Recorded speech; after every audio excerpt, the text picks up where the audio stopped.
चलिए आज हम लोग कल सारे टॉपिक्स को देखे थे, मतलब कितने टॉपिक है चैप्टर 1 यानी प्रकाश के परावर्तन रिफ्लेक्शन ऑफ लाइट में। आज एक एक टॉपिक को हम लोग देखते चलेंगे और उसका स्टडी करेंगे, ठीक है। तो चैप्टर का क्या नाम है? प्रकाश का परावर्तन। प्रकाश का परावर्तन यानी रिफ्लेक्शन ऑफ लाइट। सबसे पहला टॉपिक था इसका परिचय। क्या था? परिचय यानी कि इंट्रोडक्शन।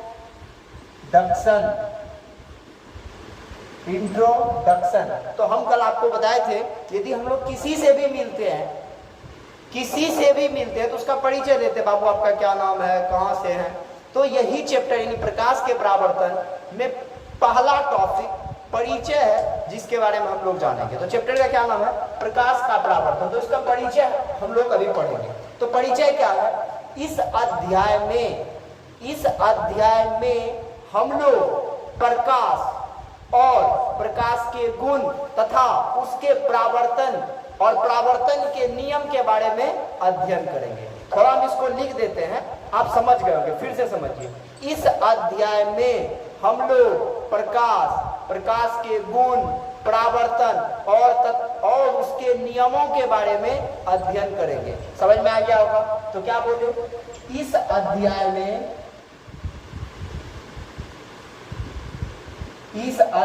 में हम लोग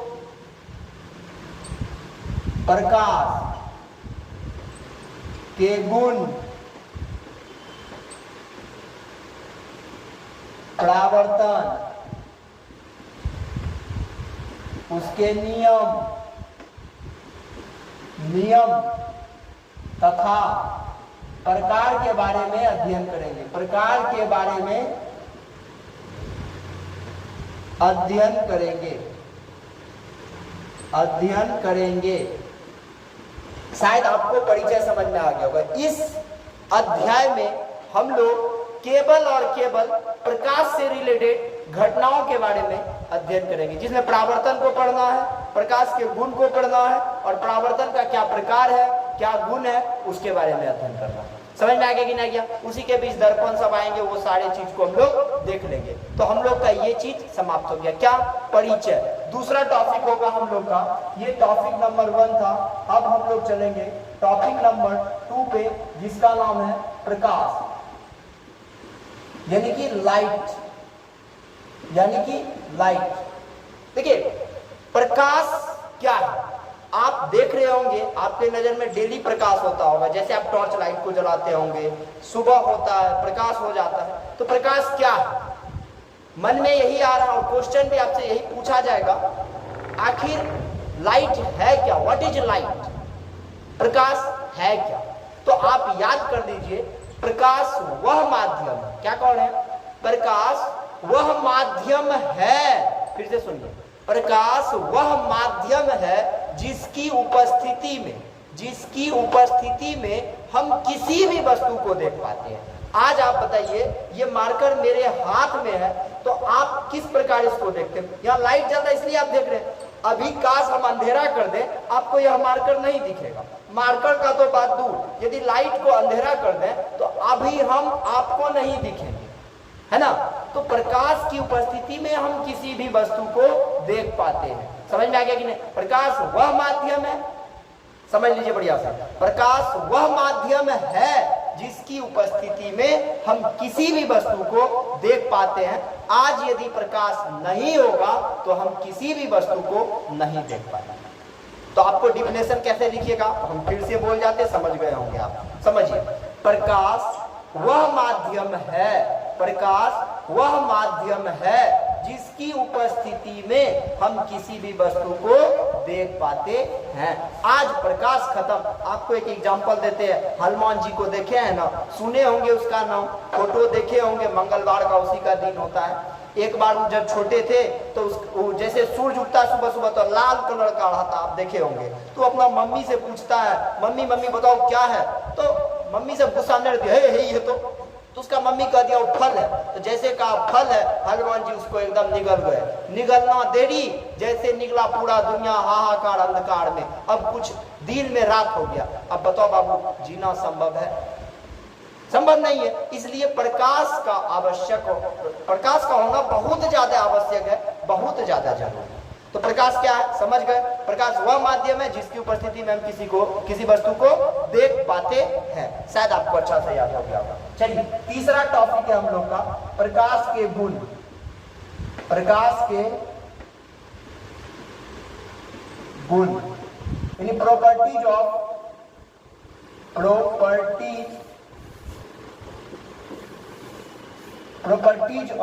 लाइट। प्रॉपर्टीज ऑफ लाइट, प्रकाश के क्या क्या गुण है? तो सबसे पहले हर व्यक्ति में गुण होता है। जब प्रकाश है तो उसमें गुण होगा। हम है तो हमें गुण होगा। ऐसा थोड़ी होगा खाली अब गुण होगा, या ऐसा थोड़ी है खाली गुण होगा, अब गुण भी होगा, गुण भी होगा। और कहा जाता है, एक बार एक लोग आए थे और हमसे कह रहे थे, सर जानते हैं भारत से हम गरीबी समाप्त कर देंगे। हम उसको एक ही बात के जानते हैं महाराज, आप गरीबी समाप्त करने के चक्कर में आप समाप्त हो जाइएगा, लेकिन गरीबी को समाप्त नहीं कर पाइएगा। ना कोई गरीबी को मिटा पाएगा, ना कोई अमीरी को मिटा पाएगा, क्योंकि गरीबी अमीरी एक दूसरे का पूरक। तो ना किसी के गुण, हर व्यक्ति में गुण पाया जाएगा, हर व्यक्ति में अवगुण पाया जाएगा। कोई भी व्यक्ति में एक ही चीज नहीं पाया जा सकता, वह चीज पाया जाएगा मुर्दा में, केवल गुण। उसको उठाइएगा तो उठेगा, वरना नहीं उठेगा। ले जाइएगा तो दूसरे जगह जाएगा, वरना नहीं जाएगा। यही चीज याद रखिएगा। तो कोई भी चीज में गुण और अवगुण होगा, तो इसके हम लोग गुण को, और हमेशा दूसरे से कुछ भी लेना तो उसके गुण को लीजिए। अब गुण को देख के क्या कीजिए? हर व्यक्ति में हमको पता है जो बुराई है, तो कहना भी जायज नहीं, रहने दीजिए, क्या कीजिएगा? तो हम आपको उससे अच्छा गुण को देना। समझ में आ गया? तो हम लोग प्रकाश के भी अच्छे गुण को जान लेते हैं। प्रकाश का क्या गुण है? तो किसी भी चीज का मतलब निम्नलिखित उसमें गुण होते हैं, सब में मैनेज कैरेक्टर पाए जाते हैं। ठीक, तो प्रकाश के भी अलग अलग गुण है या निम्नलिखित गुण है। समझ में आ गया? पहला स्टेप कैसे लिखेंगे एक बता देते हैं आपको। प्रकाश के निम्नलिखित गुण है। निम्नलिखित गुण है।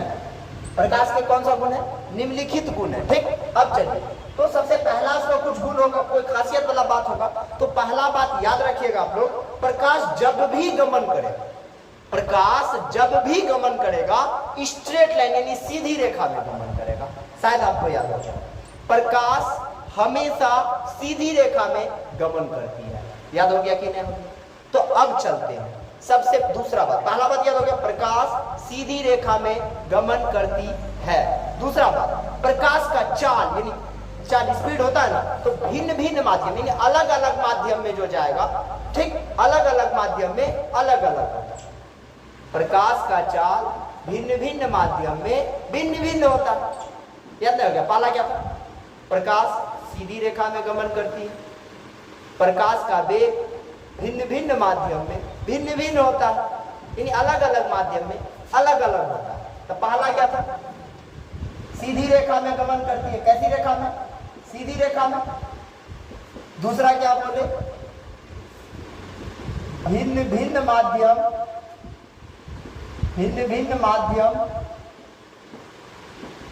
में वेग भिन्न भिन्न। क्या होता है? वेग भिन्न भिन्न होता है, भिन्न भिन्न होता है। तो भिन्न भिन्न। अब तीसरा बात यहीं से समझ लीजिएगा, प्रकाश का वेग सबसे अधिक निर्वात में होता है। बात याद हुआ? प्रकाश का वेग सबसे अधिक, सबसे ज्यादा कहां होगा? सबसे ज्यादा निर्वात में होता है। कहां होगा बाबू? तो पहला याद रखिएगा, प्रकाश हमेशा सीधी रेखा में गमन करता है। कैसी रेखा में? अब एक बात बताइए आप ही, जब टॉर्च को जलाते हैं तो क्या करता है? टॉर्च इधर फुसक जाता है क्या? सीधे ना जाता है जी। जेकर आंख पे बाढ़ेंगे ऐसे करके सीधा, आपके आंख पे बाढ़ेंगे तो आपकी आंख पे चल जाएगा, है कि नहीं? लेजर लाइट देखते हैं एकदम सीधे खड़ा क्लिक होता है ना जी, वही वाला हो जाएगा। तो याद रखिएगा, प्रकाश हमेशा ऐसा होता है, जिसको जला मतलब जिसके तरफ दिखाते हैं उससे थोड़ा सा चल लो, तो इधर घूम जाना, गोली उसको मारेंगे लग जाएगा इसको।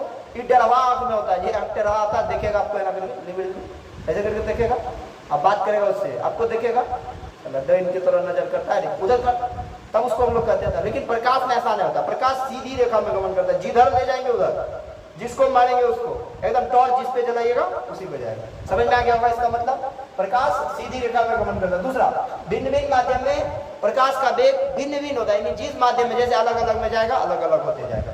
फिर जाना सबसे ज्यादा फिर इसका कहीं पे स्पीड होगा, तो सबसे ज्यादा कहाँ पे स्पीड होता है, निर्वात में। तो निर्वात में होता कितना, तो इसको याद रखिएगा, 3 × 10⁻8 मीटर पर सेकेंड होता है।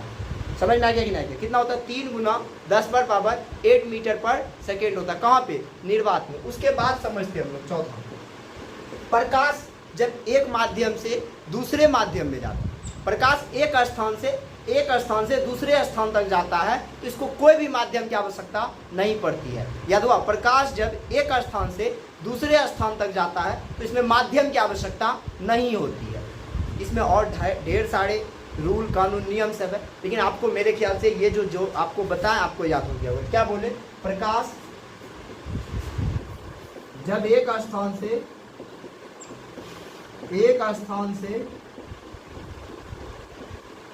दूसरे स्थान तक जाता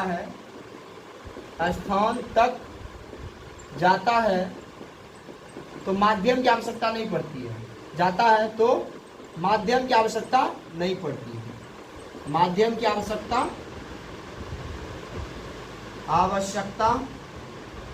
नहीं पड़ती है।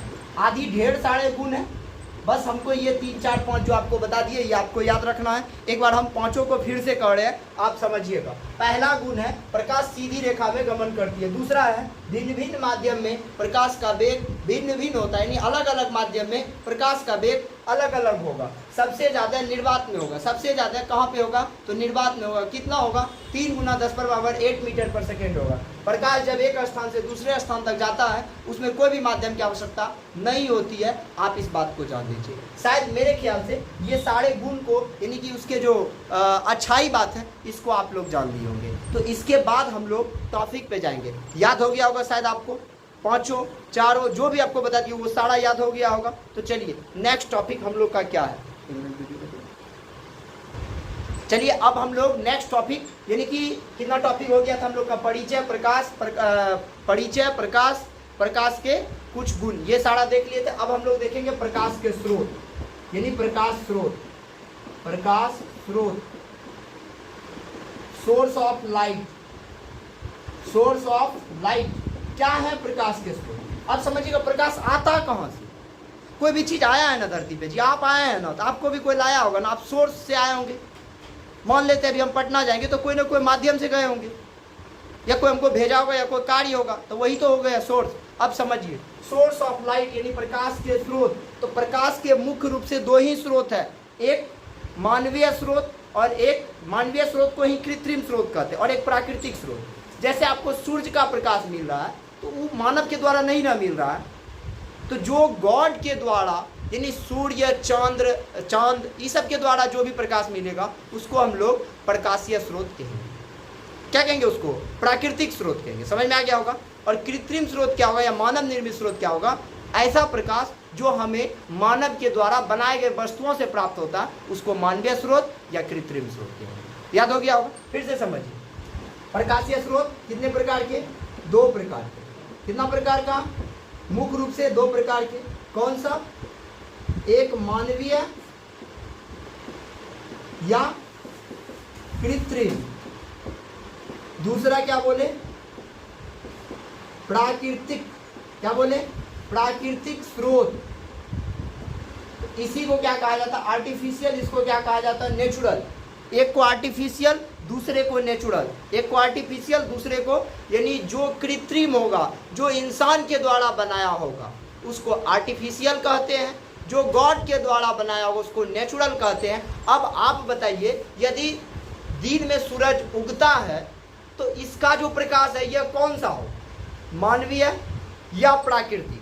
तो आप स्वाभाविक रूप है जो आप कहिएगा प्राकृतिक स्रोत है, क्योंकि जो भी चीज गॉड के द्वारा प्राप्त होगा, ऐसा प्रकाश याद रख लीजिएगा बढ़िया से, ऐसा प्रकाश जो हमें ईश्वर के द्वारा बनाए हुए वस्तुओं से प्राप्त होता है उसी को हम लोग प्राकृतिक स्रोत कहते हैं। दूसरा डिफिनेशन, ऐसा प्रकाश जो हमें मानव के द्वारा बनाए हुए वस्तुओं से प्राप्त होता है उसको हम लोग मानव निर्मित स्रोत या कृत्रिम स्रोत कहते हैं। तो जैसे एग्जांपल आपको हम देते हैं, बताइए डिबिया का प्रकाश जो होगा, यानी डिबिया का जो लाइट होगा वो कौन सा प्रकाश होगा? डिबिया का, तो कृत्रिम हो जाएगा।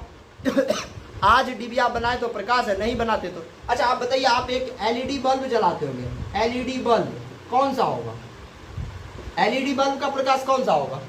तो मनुष्य बनाया है, नहीं बनाता, नहीं लेते। हमारे पूर्वज एलईडी देखबो नहीं किए होंगे, चुबुकिया देखा होगा, वो नहीं देखा होगा, डिबिया देखता होगा। डिबिया, हम लोग का जो पूर्वज होगा वो क्या करता था? चूल्हा फू फू फू करता था। हम लोग क्या करते? फू फू करते हैं, गैस जलाए फट से एकदम, कहीं आँखता कोई इधर उधर ने फू फू। इसलिए हम लोग का फेफड़ा खराब, उन लोग का फेफड़ा मजबूत रहता। उन लोग का कलेजा इतना मजबूत होता था, मार देता यदि दीवार में तो हमको लगता है ईटा भसी आ जाता। आज हम लोग यदि दीवार में एक बार टकरा जाएंगे तो कल दांती लग जाए, याद रखिएगा। तो इसलिए उस समय जो फू फू मारता था, घोड़ा जब तापता था तो फू फू, हम लोग यदि 2 बार फू फू करेंगे, आपने बस आपने, ये डायलॉग में हम लोग आ जाएंगे, समझिएगा। तो मान लिया मैं क्या, डिबिया, एलईडी बल्ब, फिर लालटेन वगैरह वगैरह ढेर सारा। अब आ जाएंगे प्राकृतिक स्रोत में क्या क्या होगा बाबू? तो प्राकृतिक स्रोत में वह सब वस्तु आएंगे, जैसे आप समझिए सूर्य का प्रकाश, सूर्य का प्रकाश, रात में चंद्रमा का प्रकाश यानी चंद्रमा का प्रकाश। तो ये सब क्या हो जाएंगे? प्राकृतिक में आ जाएंगे। तो शायद मेरे ख्याल से ये सारे टॉपिक्स आपके दिमाग में बैठ गया होगा। एक काम आप कीजिएगा, यदि पूरा वीडियो देखे होंगे तो जरूर एक बार कमेंट कर दीजिएगा, जो हमको पता चले जो आप देखे हैं। समझ में आ गया कि नहीं? ठीक, तो आप इस सारे को एक नोट्स लीजिएगा और शुरू से बनाते चलिएगा। वादा करते हम एक एक टॉपिक आपके दिमाग में नहीं घुसेड़ दिए तो फिर बेकार है। बस कभी नहीं भूलिएगा, भाषा कभी पढ़िएगा नहीं बाबू। यदि कोई भाषा यदि आपको पढ़ा है तो आप वहाँ पे शांत हो जाइए और कहिए महाराज भाषा से कुछ नहीं होने वाला, कॉन्सेप्ट दीजिए हमको। और कॉन्सेप्ट जीवन भर याद रहता है, भाषा हम लोग एग्जाम हॉल के बाहर तक याद रखते हैं, जैसे हॉल में घुसते हैं दिमाग से निकल जाता है। आप देख लीजिएगा एक बार प्रैक्टिकल करके, 22 बार ऐसे रखते होंगे, जय माता दी जय माता, ऐसे थोड़ी पढ़ा जाता है, नहीं पढ़ा जाता है। आपको उसको समझना पड़ेगा और दिमाग में घुसाना पड़ेगा। यदि आप दिमाग में घुसेड़ दिए तो हमारा ख्याल से, मेरे ख्याल से आप जीवन में मरते दम तक नहीं भूलिएगा, ये मेरा वादा है। इसलिए बाबू आप कॉन्सेप्ट को समझिएगा, ना कि आप कभी भी भाषा को रटिएगा। तब तक के लिए बाय बाय, मिलते हैं नेक्स्ट टॉपिक कल के साथ।